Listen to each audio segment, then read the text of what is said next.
நம்மளோட எல்லா எலமெண்ட்லயும் டிஃபால்ட்டா மார்ஜின் இருக்கும். அதாவது நீங்க பாத்தீங்கன்னா நம்ம இன்னும் எந்த ஸ்டைலுமே போடல H1க்கு மார்ஜின் எதுவுமே நம்ம வைக்கல. ஆனா ஏன் இந்த மெயின் டைட்டிலுக்கும் இந்த சப்டைட்டிலுக்கும் கேப் இருக்கு? ஏன் இந்த சப்டைட்டிலுக்கும் இந்த டைட்டிலுக்கும் கேப் இருக்கு? ஏன்னா எல்லாத்துலயுமே டிஃபால்ட்டா மார்ஜின் இருக்கு. அதாவது பாடிக்கு டிஃபால்ட்டா மார்ஜின் இருக்கு. பாருங்க பாடியோட மார்ஜின் பாருங்க 8 pixel top bottom right left 8 pixel இருக்கு. ஆனா நம்ம வந்து இது வரைக்கும் நம்ம மார்ஜின் நம்ம போடல. பாடின்னு செலக்ட் பண்ணி நம்ம போடல. ஏன் அப்படின்னா அது வந்து இங்க இருந்து வருது. இந்த ஸ்டைல் ஷீட்ல இருந்து வருது. ஸோ இது வந்து டிஃபால்ட்டான மார்ஜின். அதே மாதிரி இங்க H1ல பாத்தீங்கன்னா H1லயும் இருக்கும். பாருங்க மேல கீழே பாருங்க 21.440 இது மேல கீழே உள்ள டிஃபால்ட்டான மார்ஜின். இப்போ இந்த மார்ஜின் நம்ம கிளியர் பண்ணலாம். இங்க போயிட்டு H1 செலக்ட் பண்ணி மார்ஜின் 0 சேஃப்.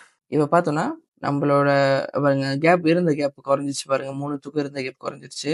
H1 செலக்ட் பண்ணி இப்போ பார்த்தோம்னா பாருங்க மார்ஜின் எதுவுமே இல்லை குறைஞ்சிருக்கு. ஆனா நீங்க பாடியில பாத்தீங்கன்னா பாடியில இருந்து மார்ஜின் இருக்கு. அப்ப நம்ம என்ன பண்ணோம் பாடிக்குன்னு போய் தனியா பாடி அப்படின்னு போயிட்டு இதோட மார்ஜினும் 0 ஆக்கிட்டு பார்த்தோம்னா இப்ப பார்த்தோன்னா பாடியோட மார்ஜின் இல்லை. ஸோ இப்போ கம்ப்ளீட்டா மார்ஜின் சரியாச்சு.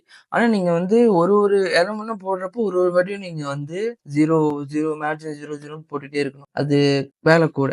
அதுக்கு பதிலா நம்ம என்ன பண்ணலாம் அப்படின்னா யூனிவர்சல் செலக்ட் பண்ணி இதுல போய் மார்ஜின் 0ன்னு போட்டோம் அப்படின்னா நம்மகிட்ட இருக்கிற எல்லா எலமெண்டோட மார்ஜினும் வந்து 0 ஆயிக்கிறோம். ஸோ நம்ம தனியா H1 பாடிக்குன்னு ஒரு வாட்டி நம்ம ரிசெட் பண்ணிட்டு இருக்க வேணாம். ஸோ இதை வந்து ரிசெட் மார்ஜின் சொல்லுவாங்க. இப்போ பார்த்தீங்கன்னா ஸ்டில் பாருங்க மார்ஜின் எதுவுமே இல்லை. ஏன்னா நம்ம யூனிவர்சலி நம்ம செலக்ட் பண்ணி எல்லாத்தோட மார்ஜினும் நம்ம 0 பண்ணிட்டோம். இதுக்கு மேல நம்மளுக்கு மார்ஜின் வேணும் அப்படின்னா நம்ம வந்து சொந்தமா போட்டுக்கலாம். ஸோ இப்போ நம்ம மார்ஜின் கொலாப்ஸ் பத்தி பார்க்கலாம். இப்போ இங்க வந்து 3மே H1 வச்சிருக்கேன். அதுல வந்து ஃபர்ஸ்ட் வந்து மெயின் டைட்டிலுக்கு MTன்ற கிளாஸ் நேம், சப்டைட்டிலுக்கு STன்ற கிளாஸ் நேம், டைட்டிலுக்கு Tன்ற கிளாஸ் நேம் வச்சிருக்கேன். எல்லாத்தோட செலக்டரும் இங்க இருக்கு. இப்போ எல்லாத்துக்கும் நான் பேக்ரவுண்ட் கலர் ரெடி பண்ணி வச்சிருக்கேன். இப்போ பார்த்தோம்னா எல்லாத்துக்கும் பேக்ரவுண்ட் கலர் ரெடி ஆயிடுச்சு. மார்ஜின் கொலாப்ஸ் அப்படின்னா என்ன ஆகும் அப்படின்னா 2 எலிமெண்டோட மார்ஜின் ஒரே ஸ்பேஸ எடுத்துக்கும். அதாவது ஓகே இப்போ எம்டின்ற போட்டு வச்சிருக்கேன். இப்போ இந்த எம்டியோட எலமெண்ட்ல நான் வந்து மார்ஜின் 20 பிக்சல்னு போடுறேன். இப்படி போட்டேன் அப்படின்னா மெயின் டைட்டிலோட H1 வந்து 20 பிக்சல் மேல கீழே ரைட் அண்ட் லெஃப்ட் 4 சைடுமே வந்து 20 பிக்சல் மார்ஜின் வரும். இந்த மாதிரி ஓகேவா. ஸோ மேல 20 ரைட்ல 20 பாட்டம் 20 லெஃப்ட்ல 20 வந்துருச்சு. இப்போ நான் சப்டைட்டிலுக்கும் 20 பிக்சல் மார்ஜின் வைக்கிறேன். ST ஓகே இதுக்கும் மார்ஜின் 20 பிக்சல். இப்போ சேவ் பண்ணி பார்த்தேன் அப்படின்னா இதுக்கும் வந்து ஈக்குவலா 20 பிக்சல் மார்ஜின் இருக்கு. டாப் பாட்டம் ரைட் லெஃப்ட் அப்படின்னு சொல்லிட்டு. ஆனா நீங்க ஒண்ணு கவனிச்சீங்கன்னா இந்த சப்டைட்டிலோட டாப் மார்ஜின் 20 பிக்சல் இருக்கிற அதே இடத்துல தான் மெயின் டைட்டிலோட பாட்டம் மார்ஜினும் இருக்கு. நம்ம என்ன ஆகும் அப்படின்னா மேல 20 பிக்சல் ரைட்ல 20 பிக்சல் கீழே 20 பிக்சல் இருக்கு. ஆனா நீங்க வந்து H1ல பாத்தீங்கன்னா H1ஓட 20 பிக்சலும் அதே இடத்துல தான் இருக்கு பாருங்க. தெரியுதா? So 20 pixel plus 20 pixel 40 pixel தான் இருக்கணும். அந்த மெயின் டைட்டிலுக்கும் சப்டைட்டிலுக்கும் நடுவில் இருக்கிற கேப் 40 பிக்சல் இருக்கணும். ஆனா 20 பிக்சல் மட்டும் தான் இருக்கு.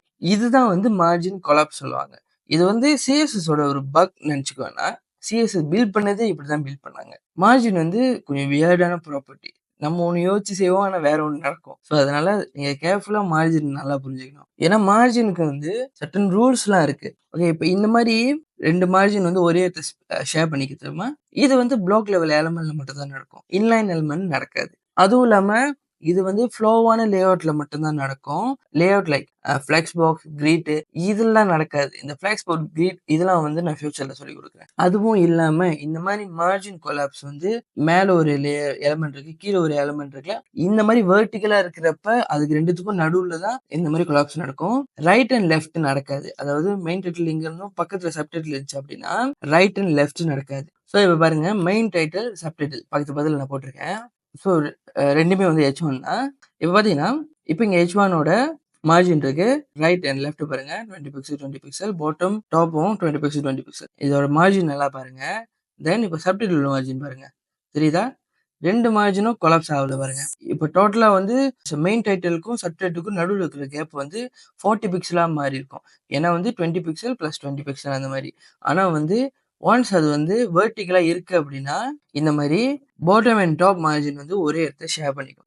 இது எங்க மாறும் அப்படின்னா மெயின் டைட்டிலோட மார்ஜின் வந்து சப்டைட்டிலோட அதிகமா இருக்கிறப்ப அப்பதான் வந்து மெயின் டைட்டிலோட மார்ஜின் வந்து அதிகமா ஆகும். அதாவது எந்த மார்ஜினோட வேல்யூ வந்து அதிகமா இருக்கோ அந்த மார்ஜின் தான் தேய்க்கும். இப்போ உதாரணத்துக்கு மெயின் டைட்டில்ன்ற மார்ஜின் பாட்டம நான் 50 பிக்சல்னு வச்சேன்னா, like 20 pixel, 20 pixel, 50 pixel, 20 pixel இப்படி வச்சேன் அப்படின்னா, so top right, bottom left. நம்ம பாட்டமோட மார்ஜின் 50 பிக்சல் வச்சேன் அப்படின்னா, இப்ப பார்த்தீங்க அப்படின்னா புரியுதா? ஸோ இப்ப நம்ம H1ஓட பாட்டம் மார்ஜின் 50 பிக்சல்ல இருக்கு.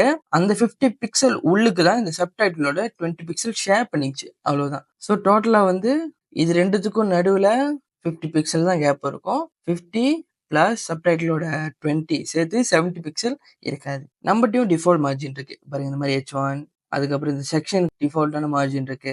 கார்னர்ல ரைட் அண்ட் லெஃப்ட்ல பார்த்தீங்கன்னா பாருங்க கோசமா எம்டி ஸ்பேஸ் இருக்குல்ல. ஸோ அது டிஃபால்ட் மார்ஜின் தான். ஆனா அது பாடியோட மார்ஜின். அங்க பார்த்தீங்கன்னா ஸோ 88 இருக்கு பாருங்க. ஸோ இதுதான் டிஃபால்ட் மார்ஜின் பாடியோட. இப்போ நம்ம என்ன பண்ணலாம்னா இந்த get the freedom you deserve இதோட ரிசெட் பண்ணலாம். இதோட மார்ஜின் நம்ம போய் ரிசெட் பண்ணலாம். மார்ஜின் 0 சேவ் பண்ணா இங்க பாருங்க. ஸோ சின்னதாயிடுச்சா?